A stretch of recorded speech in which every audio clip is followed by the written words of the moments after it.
Good morning मेरे प्यारे बच्चों। मैं आशा करता हूं कि आप लोग अच्छे होंगे, मस्त होंगे, जबरदस्त होंगे और पढ़ाई में व्यस्त होंगे।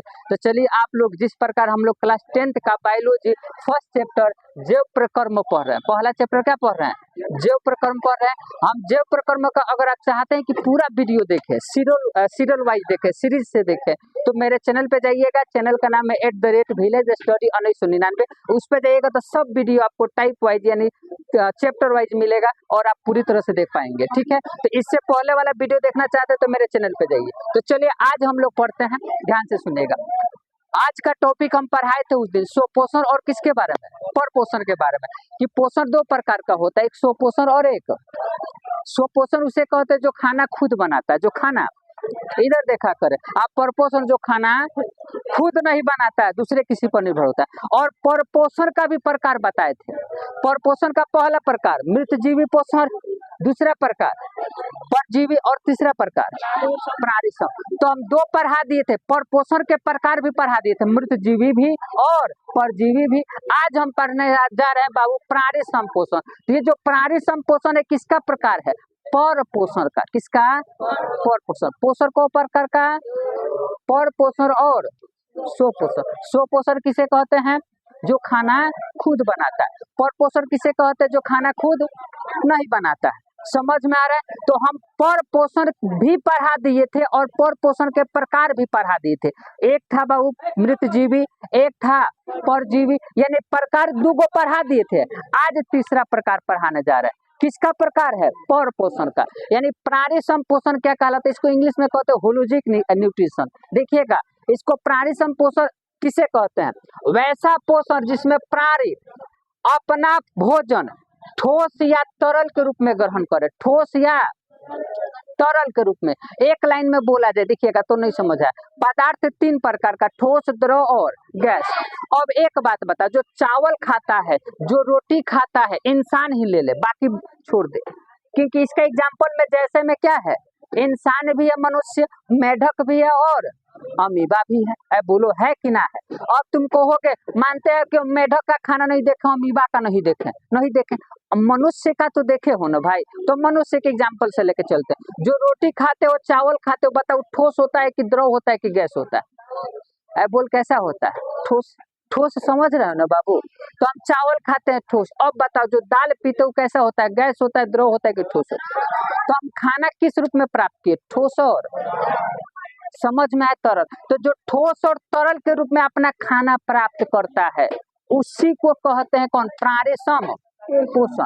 आज जो इस विधि का पालन करता है, जो इस विधि का पालन करता है, यानी जो इस विधि से खाना प्राप्त करता है, देख दे वैसा जीव जिनमें इस विधि से पोषण होता है यानी खाना खाता है, उसको कहते हैं प्राणिसमभोजी कहलाता है। क्या कहलाता है? प्राणिसमभोजी, जो इस विधि से खाना प्राप्त करता है। अब बताओ प्राणिसम पोषण से इस विधि द्वारा कौन खाना प्राप्त करता है? कहिएगा मनुष्य। अरे कौन प्राप्त करता है? कहिएगा मेढक, कहिएगा अमीबा। तो अब बताओ ये मनुष्य, अमीबा और मेढक कथी कहलाएगा? प्राणिसमभोजी कहलाएगा। क्या कहलाएगा? प्राणिसमभोजी। समझ में आ रहा है? क्या कहलाएगा? समझ है? तो जो ठोस और तरल के रूप में प्राप्त करेगा भोजन उसको क्या कहेंगे? प्राणिसम पोषण। और जो इस विधि का पालन करेगा उसको क्या कहेंगे? प्राणिसमभोजी। इसका एग्जाम्पल हो जाएगा मनुष्य, मेढक और अमीबा। बोलो क्लियर है? अब ध्यान से सुनिएगा, आ जाता है प्रकाश संश्लेषण। क्या आता है बाबू? प्रकाश संश्लेषण। प्रकाश संश्लेषण को समझने के लिए ध्यान से सुनिएगा। प्रकाश माने प्रकाश, लाइट, सूर्य का प्रकाश बोल सकते हैं। संश्लेषण माने होता है बनाना। क्या होता है? बनाना। अब बताओ केकर उपस्थिति में बना रहा है? ये साफ साफ बोल रहा है प्रकाश की उपस्थिति में। केकर उपस्थिति में? संश्लेषण माने बनाना, बनाना माने केला नहीं। समझ आ रहा है? संश्लेषण माने बनाना और प्रकाश माने लाइट, यानी जो प्रकाश की उपस्थिति में बनाए। का बनाए? खाना बनाए। का बनाए? कौन बनाएगा? पौधा। क्योंकि पौधा ही अपना खाना स्वयं बनाता है, बाकी कोई जीव जंतु नहीं बनाता। तो प्रकाश संश्लेषण का परिभाषा क्या हुआ? देख दे, जिस प्रक्रिया के द्वारा पौधा अपना भोजन तैयार करता है, जौन प्रक्रिया द्वारा, उस मूलभूत प्रक्रिया को क्या कहते हैं? कहिएगा तो आप तो समझाए, दूसरा कुछ बता दिए, कुछ दूसरा कुछ, आप वो भी परिभाषा लिख सकते हैं, प्रकाश संश्लेषण का परिभाषा वैसा प्रक्रिया जिसमें पौधा प्रकाश के उपस्थिति में अपना खाना बनाता है, उसे भी क्या कहते हैं? अरे भाई अभी भी सही, अभी भी गलत ना, अभी भी क्या है?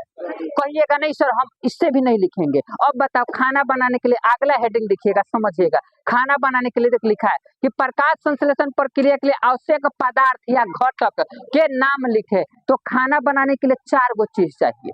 पौधा को खाना बनाने के लिए 4 गो चीज चाहिए। जैसे अब एक बात बता, हमारा मम्मी खाना बनाती तो उसमें जल चाहिए कि नहीं चाहिए? आगे चाहिए कि नहीं चाहिए? आगे नहीं दीजिएगा खाना बनेगा, जल नहीं दीजिएगा खाना बनेगा। सेम उसी प्रकार पौधा को खाना बनाने के लिए कौ गो चीज चाहिए? 4 गो चीज चाहिए। इधर देखा करे, है हमार बाबू, देखो हो, है ना, देखो कौ गो चीज चाहिए? 4 गो चीज चाहिए। अब बताओ कौन कौन चीज? तो कहिएगा पर्णहरित या क्लोरोफिल। एक क्वेश्चन और पूछता है, हम नोट में लिख देंगे, आप लोग लिख लीजिए। यहाँ पे नोट डाले हैं तो नोट डाल के एक बात और लिख लीजिएगा आप लोग फेयर में, ध्यान से सुन लीजिए, जगह नहीं है तो इसलिए नहीं लिख रहा है। नोट डाल के एक बात और लिख लीजिएगा, नहीं तो हम अगले बार लिख देंगे कि बताओ पौधा का पत्तियां किसके वजह से हरा होता है, तो आंसर होगा क्लोरोफिल। तो नोट में डाल के आप लोग लिख लीजिएगा खुद से लिखिएगा बाबू कि पौधा का पत्तियां क्लोरोफिल या पर्णहरित के वजह से क्या होता है? हमारा खून लाल क्यों होता है? हम अगला चैप्टर में पढ़ाएंगे, हीमोग्लोबिन के कारण। खून के बारे में पढ़ाएंगे, टेंशन मत लो, वो बाद में गया। तो बोलेगा पौधा का पत्तिया हरा क्यों दिखाई देता है? किसके कारण? क्लोरोफिल। समझ, अगर पौधा में क्लोरोफिल नहीं रहेगा तो खाना नहीं बनेगा। अब एक बात बताओ, ध्यान से सुनिएगा रे, इधर देख, बाद में लिखना। हमारा मम्मी खाना कहाँ बनाता है? किचन में, घर में नहीं। हम लोग सोते कहाँ है? बेडरूम में।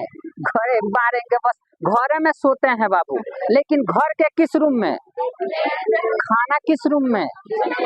नहाने भी बाथरूम में। सेम उसी तरह बाबू पौधा का खाना बनता है पत्तिया में। कहाँ बनता है? ध्यान से सुना कर, पौधों का खाना कहाँ बनता है? हमारा खाना कहाँ बनता है? किचन में। तो ये क्वेश्चन पूछता है कि बताओ पौधों का किचन घर किसे कहा जाता है? किसको? हिंदी में बोलेंगे रसोई घर। लिख लीजिएगा आप लोग कि पौधों का रसोई घर किसे कहा जाता है? पत्तियों को। या पौधों का किचन घर किसे कहा जाता है? क्यों किचन घर बोला गया? क्योंकि खाना वहीं पे। बोलो क्लियर है? तो खाना बनाने के लिए कौ गो चीज? 2 गो बातें जो बताए लिख लोगे, ध्यान से लिख लोगे, बहुत बढ़िया। बोलेगा कि खाना बनाने के लिए कौ गो चीजों की जरूरत? 4 गो। एगो क्लोरोफिल, एगो कार्बन डाइऑक्साइड जिसको बोलते हैं CO2, एगो होता है जल जिसको बोलते हैं H2O, और एगो होता है सूर्य का प्रकाश। तो ये 4 गो चीज मिलके पौधा अपना खाना क्या कर लेता है? अब बताओ, ध्यान से सुनिएगा, सूर्य का प्रकाश कहाँ से प्राप्त करता है? सूर्य से। बोलो जल कहाँ से प्राप्त करता है पौधा? जमीन से। बोलो कहाँ से प्राप्त करता है? कार्बन डाइऑक्साइड कहाँ से? वायुमंडल से। बोलो क्लियर है? सूर्य का प्रकाश कहाँ से प्राप्त करता है पौधा? सूर्य से। कहाँ से? जल कहाँ से? जमीन से। नहीं समझ में आ रहा है? तो बैल है गधा कहीं के होना, सुन रहा दिया मारे बस, है ना, देखा कर बोर्ड में। बताओ सूर्य का प्रकाश कहाँ से प्राप्त करता है? सूर्य से। जल कहाँ से प्राप्त करता है? जमीन से। कार्बन डाइऑक्साइड वायुमंडल से। क्लोरोफिल उसके खुद पत्ता में होता है। तो 4 गो चीज कहाँ से प्राप्त होता है पता चल गया। 4 गो चीज कौन कौन है खाना बनाने के लिए ये भी पता चल गया। और प्रकाश संश्लेषण का बाबू परिभाषा बहुत तरीके से लिख सकते हैं, सिंपल बात, बोर्ड में देखा कीजिएगा, मेरे बात को समझिएगा। हमने लिखवाई कि जिस प्रक्रिया के द्वारा पौधा अपना भोजन तैयार करता है उसको क्या बोलते हैं? आप ऐसे भी बोल सकते हैं कि जिस प्रक्रिया द्वारा पौधा अपना भोजन सूर्य के प्रकाश की उपस्थिति में बनाता है उसे क्या कहते हैं? या आप ऐसे भी बोल सकते हैं कि पौधा अपना खाना सूर्य के प्रकाश कोमा जल कोमा कार्बन डाइऑक्साइड और कौन बाबू क्लोरोफिल की उपस्थिति में बनाता है, उस प्रक्रिया को क्या कहते हैं? बहुत तरीका, तीनों परिभाषा क्या है? बोलो क्लियर है कि नहीं समझ आया? तो प्रकाश संश्लेषण परिभाषा समझ आया? सीधे सीधे बात, संश्लेषण माने प्रकाश माने बताओ के प्रकाश माने प्रकाश तो केकर उपस्थिति में बन रहा है? सीधे। तो प्रकाश की उपस्थिति में बाबू पौधों का खाना बनाना प्रकाश संश्लेषण। ये भी परिभाषा, सब परिभाषा क्लियर है? आया समझ में? तो प्रकाश संश्लेषण परिभाषा समझ आ गया, 4 गो चीज कौन कौन जरूरत है ये समझ में आ गया। अब यही क्वेश्चन ये भी 2 नंबर पूछ देता है कि प्रकाश संश्लेषण खाना बनाता है, उसका एगो समीकरण होता है, समीकरण को लिखे, समीकरण को बोलेगा प्रकाश संश्लेषण के समीकरण को लिखे। तो देखे, तो संपूर्ण प्रकाश संश्लेषण की प्रक्रिया के समीकरण को लिखे, 2 नंबर में अच्छा क्वेश्चन है। तो संपूर्ण प्रकाश संश्लेषण की प्रक्रिया को हम निम्नलिखित रासायनिक समीकरण द्वारा व्यक्त कर सकते हैं या लिख सकते हैं। बोर्ड में देखा करें, कौ गो चीज जरूरत है, कौ गो, बहुत बढ़िया, कार्बन डाइऑक्साइड और कथी, जल, सूर्य का प्रकाश और क्लोरोफिल। तो देख, चारों चीजों को अब समीकरण सूत्र द्वारा लिखना है। कौन द्वारा? ध्यान से सुनिएगा, बहुत मजा आएगा। देखिएगा, हमने बोला ना कार्बन डाइऑक्साइड, इसको समीकरण द्वारा लिखना है। किसके द्वारा? रासायनिक समीकरण पढ़ाए ना 10वीं में केमिस्ट्री में, एकदम पढ़ाए हैं। तो बताओ, कार्बन डाइऑक्साइड CO2, देखा दे, लिख दे CO2। ये 6 कैसे हुआ, कोई बताएगा हमको कैसे हुआ? संतुलित।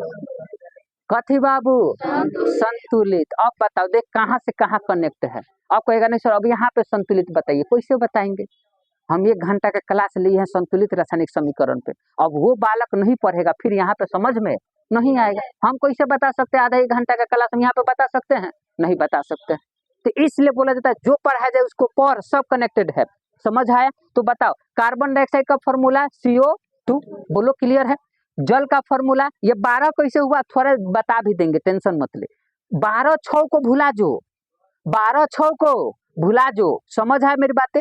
तो बताओ, कार्बन डाइऑक्साइड, जल, सूर्य का प्रकाश और क्लोरोफिल, बताओ चारों चीज हुआ है। और बताओ, चारों चीज हुआ लेने का मेन उद्देश्य क्या है? तीजो, भोजन बनाना। मेन उद्देश्य क्या है?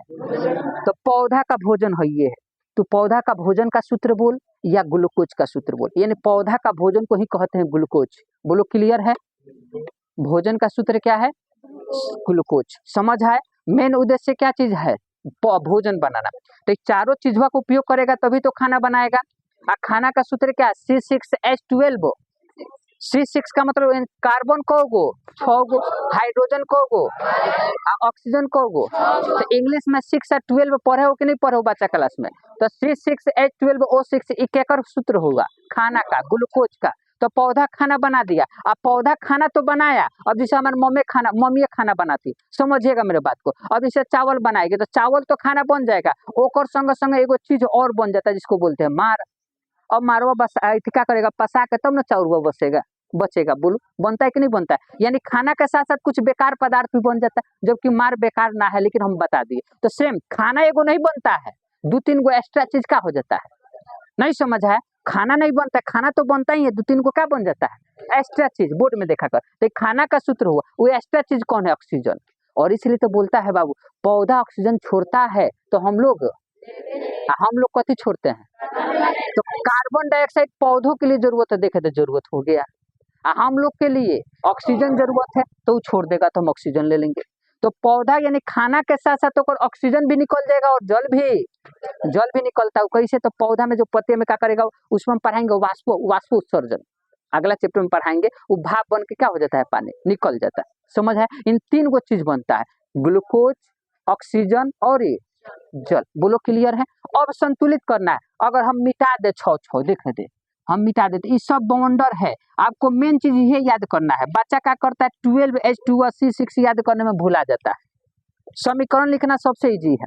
4 गो चीज तो याद है, कार्बन डाइऑक्साइड, जल, तो कार्बन डाइऑक्साइड है, जल है, सूर्य का प्रकाश और क्लोरोफिल। खाना कथी बनाएगा? ग्लूकोज, ऑक्सीजन और जल। अब तू देख, संतुलित खुद कर। तू एक बात बताओ, यहाँ पे देखते कार्बन को गो है? 6 गो। इधर देखा कर, कार्बन को गो है? एक बड़ी मार मारेंगे। देख, कार्बन को गो है तो 6 से क्या कर दे? गुना। क्लियर है? अब कार्बन तो 6 गो हो गया, हम बोले ना, लेकिन एक और साथ साथ ऑक्सीजन अब को गो हो गया? 12 गो। यहाँ पे 6 लिखने का मतलब दोनों में गुना हुआ है, कार्बन में भी और 2 बार। समझ आ रहा है? तो कार्बन में गुना हुआ तो 6 गो हो गया, और ऑक्सीजन में गुना हुआ तो 12। आप लोग चल के लिखिए, तो 12 ऑक्सीजन हुआ, एक गो ऑक्सीजन हो गया। अब इधर देख, तो ऑक्सीजन को गो है? 2 गो। ए भाई 2 गो है, O2 का मतलब 2 गो। अब 6 से गुना करोगे तो को गो हो गया?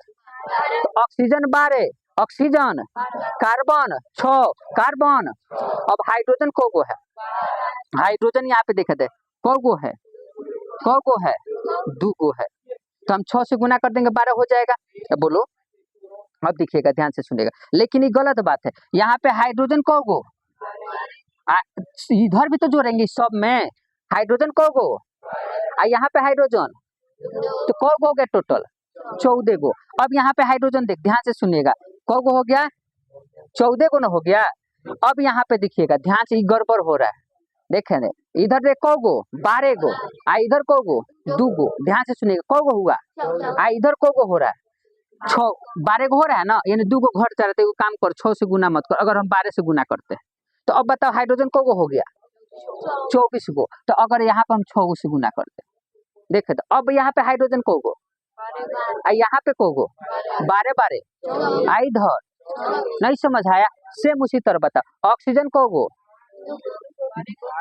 बॉयल है सब कार्य, ऑक्सीजन को गो, यहाँ पे देख 6 से गुना हुआ तो यहाँ पे को गो 6 गो, 2 का गुना हाइड्रोजन में हुआ है, 2 का गुना O में 1 हुआ है, 1 है यहाँ पे, तो 6 कम 6 गो ना, तो ऑक्सीजन यहाँ पे 6 गो, यहाँ पे 12 गो, को गो टोटल बोलते जी 18 गो, यहाँ पे 6 गो, को गो 24 गो, ऑक्सीजन को गो हुआ 24 गो। तो बताओ 12 गो यहाँ पे, अब 12 गो संतुलित हुआ, तो हम वही याद करते हैं C6 CO2 प्लस 12H2O, सूर्य का प्रकाश chlorophyll C6H12O6 plus 6O2 plus 6H2। तो आप मेन चीज उसको याद मत करो, बस याद किसको करो, कार्बन डाइऑक्साइड जल बना ग्लूकोज ऑक्सीजन और जल, याद हो जाएगा। एक बात और ध्यान से सुनिएगा, ये क्वेश्चन पूछता हम बोले ना खाना तो बना, खाना के साथ साथ क्या निकला ऑक्सीजन। तो अब बोलते हैं देखिएगा, तिर के एह पार को बोलते हैं अभिकारक केमिस्ट्री में, इधर जो बनता है उत्पाद या प्रतिफल, बोलो प्रतिफल या उत्पाद, बोलो पढ़ाए हैं कि नहीं पढ़ाए हैं। तो ये क्वेश्चन पूछेगा प्रकाश संश्लेषण की प्रक्रिया में प्रतिफल के रूप में क्या निकलता है या उत्पाद के रूप में क्या निकलता है, तो मेन है ऑक्सीजन। तो यही लिखा गया, इस प्रक्रिया में उत्पाद के रूप में कथी निकलता है, उत्पाद को हो या का को हो, प्रतिफल को, बोलो क्लियर है। अब एक बात बताना, ये भी क्वेश्चन पूछता है, बड़े बड़े कंपटीशन पूछता है, अब बता देते, नहीं तो 10 में इतना ही पूछेगा। अब एक बात बताओ, ऑक्सीजन तो बना, तो ऑक्सीजन का को गो बना, तेजी बताओ को गो बना, 12 गो अणु बना, नहीं सॉरी 12 गो परमाणु बना, ध्यान से सुनिएगा। तो ये क्वेश्चन ऐसे पूछ देता है बड़े कंपटीशन में, क्वेश्चन में ये हाई लेवल कर देगा कि बताओ प्रकाश संश्लेषण की प्रक्रिया में ऑक्सीजन का को गो परमाणु बना, तो 12 गो नहीं बाबू, को गो है रे, यहाँ पे को गो 6 गो 18 गो बना, को गो बना 18 गो, ऐसे ऐसे क्वेश्चन पूछ देता है। मेरी बातें समझ आ रहा है कि नहीं आ रहा है, क्या ये समझ आया सब किसी को। तो हम आशा करते हैं कि मेरा पढ़ाया हुआ समझ में आया होगा, अगर समझ में आया होगा तो लाइक करें, कमेंट करें और शेयर करें, ताकि हम लोग को मोटिवेशन मिल सके और आप लोग इस तरह से पढ़ाए। जय हिंद, जय भारत।